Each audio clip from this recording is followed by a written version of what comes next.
Hello, everyone. Welcome to NBG's Let's Talk, Neelisa's Kitchen.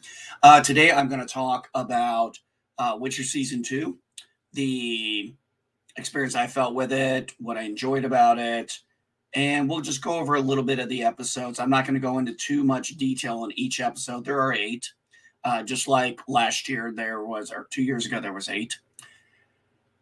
So this really picks up right after what happened at the end of season 1. Geralt and Ciri are now reconnected and united. This is where she meets him. And the Northern Kingdoms managed to win the fight against Nilfgaard.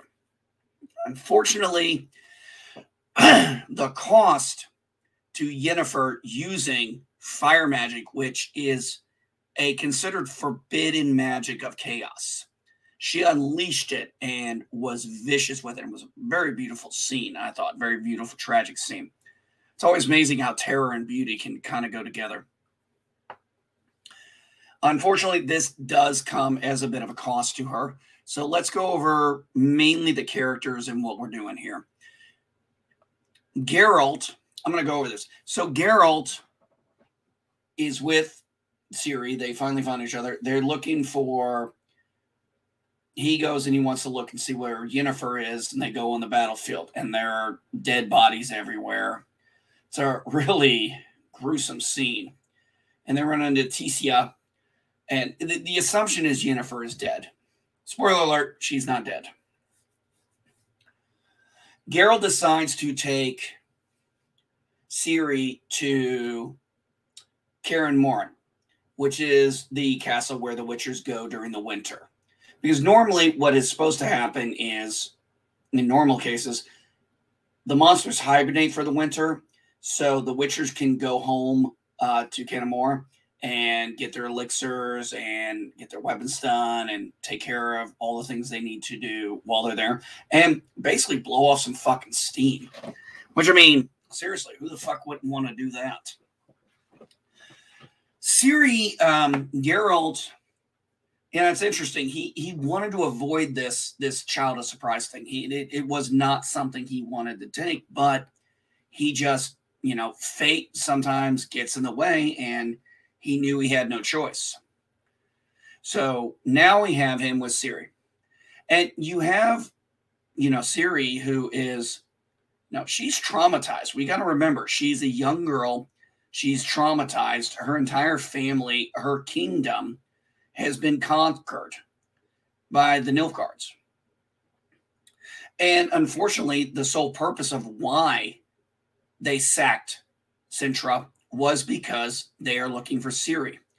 Now, Ciri is believed to have elder blood. Elder blood is a type of elven blood that is very, very powerful. It's not, I guess, standard elven blood per se. So they're going to Kaer Morhen, and she gets to meet some of the other Witchers that are there. And I was very, very happy with who the actor, and I got to look up his name, who played Vizimir.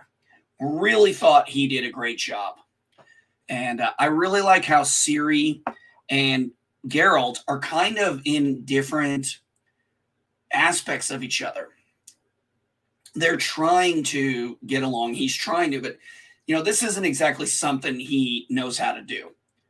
Knows how to talk like this, knows how to be a parent. I mean, the only parent they've really had was Vizimir.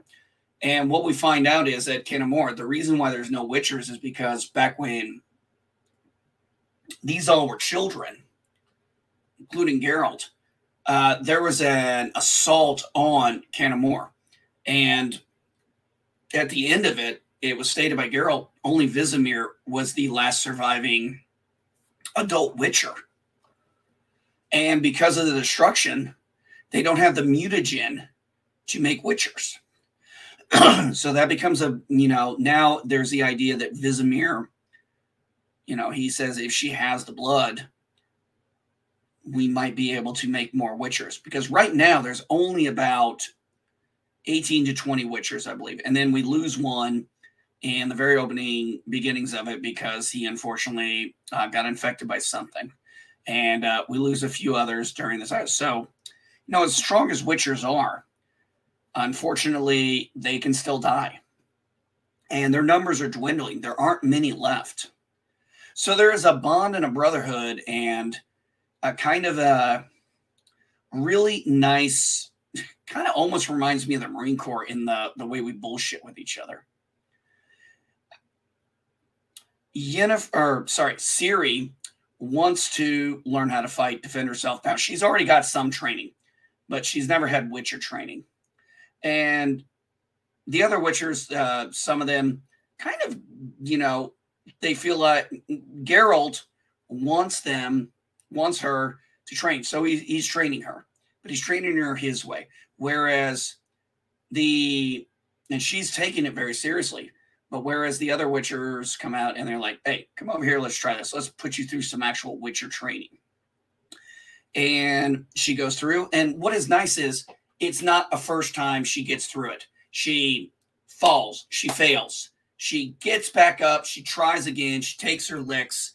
I mean, that is really how you do it. You have to learn from failure. That's one of the beauties of it.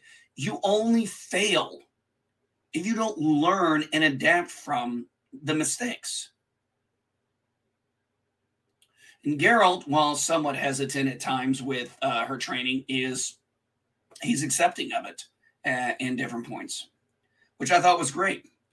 They start to gel together. They get along better. She really becomes part of the Witcher family. And ultimately, she agrees to give an amount of her blood to test and see if it's elder blood, which turns out to be the case. And then she wants to go through and be a Witcher. Vizimir does not want to do this, but as Trish was there, and Trish is supposed to be teaching her magic, because that's what Geralt asked her to do, because we know she has magical abilities. She said it needs to be her choice. And that's what Vizimir kind of countered. It's like, it's her choice. Geralt sees something. He doesn't believe she should be a Witcher. He knows the mutagen has a fatality rate. And then, he's trying to explain to her, you don't need this. You are powerful without it, which is a very, very good thing. I liked how they did that. The chemistry between the Witchers and the storyline was great. I love seeing the dwarves come back, and they went. He just happened to run into them, and it was like, we're going on a secret mission. And he's like, oh, secret kind. I like that. They were like, screw the other thing we're doing, man. We're going on a mission. It was really fun. Yennefer paid a high toll for her victory. She has lost the power. Her magic is gone. She can't access the chaos. Now the thing is, this is going to stop Yennefer from wanting to reclaim it or try to figure out a way. I mean, this is Yennefer we're talking about. Yennefer is actually not dead. She's been captured and is with Fringilla. And unfortunately, they get ambushed by elves, and all the other Nilfgaards are killed except for the two witches. Fringilla gets with the elven leader, and she is actually pregnant. And one of the things is there have been very, very low birth success in the elven society, because apparently, even though they live very, very long lives, they're only maybe fertile for a certain amount of time, and then they're having very low birth rates. So they're not able to re-establish their population. So the idea of an elf being born is a big deal. So Fringilla agrees to make an alliance with Nilfgaard to bring them to Cintra, which is also known by another name by the Elvens, because they think that is a home of theirs. And we start getting elves into Cintra. And things are kind of going well, but you see this ebb and flow, and things really change when Frangilla, when after the Elven leader's child is born, because now they're like they're kind of changing. They were going to be part of an army to help Nilfgaard, but with this new Elven baby born, they wanted to maybe focus on family and rebuilding. Well, that doesn't work out too well, so somebody has the baby murdered, blamed on another area, and now, of course, the Elvens are pissed, so they go and want to enact retribution. Yennefer is desperate to get her magic back. And there is this vision they had about this particular character. Three of them had it. Frangilla had it. The elf leader had it, and Yennefer had it. But the whole thing in the end was, how you're going to go about this manipulation, because it really comes off as manipulating for power's sake. And Yennefer, after even seeing Geralt and they realize they're alive and they embrace, then you have Yennefer basically betray him and try to take Ciri back to Cintra, and basically, using her to try and get her magic back. And it's a very complicated. I'm not going to get into it because I want to keep this under 20 minutes. It is it is a very complicated, very fluid story in some ways. We do get Drisca shows up. He's a little bit of a character in the story. He's got that he's an underground criminal. We get Dandelion. I know he's not called Dandelion in the show. I'm sorry. I played the game so much. It's just I get used to calling him Dandelion. He comes back, and he's always a fun character. He may come off as seeming somewhat weak at times, and maybe physically in certain areas, but he's not. He's a fun character. He has a good time. And when he actually sees Geralt after they had their fallout a few months ago, and he's getting him out of prison, and he just opens the door, and Dandelion's just like, fuck it, and hugs him. Yeah, it was really nice. Good story. The ending is good.